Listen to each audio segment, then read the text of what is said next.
মানকানালিতে নতুন সেতুর পরিকল্পনা, পরিদর্শনে সাংসদ সেচ সচিব।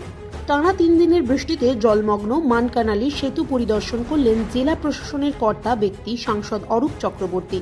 টানা বৃষ্টিতে ফের জলমগ্ন হয়ে যায় মানকানালি সেতু। সেতুর ওপর প্রায় 4 ফুট উচ্চতায় জল বয়ে যায়।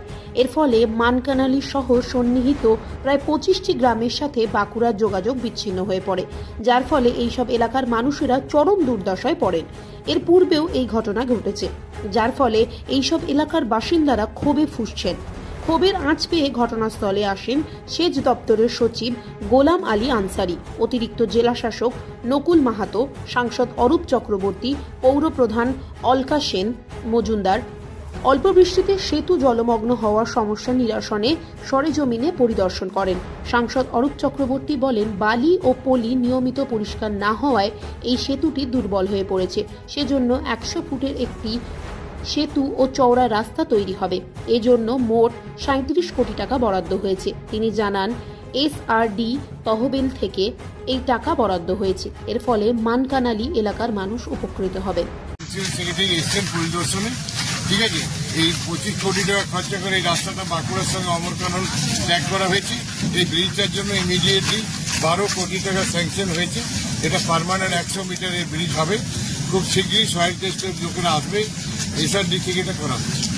এটা পার্মানেন্ট সলিউশনের জন্য হচ্ছে। আর সুলভ ওরা সয়েল টেস্টিং করার পরে ডিপিআর তৈরি হবে, এই কাজটার সঙ্গে হয়ে যাবে।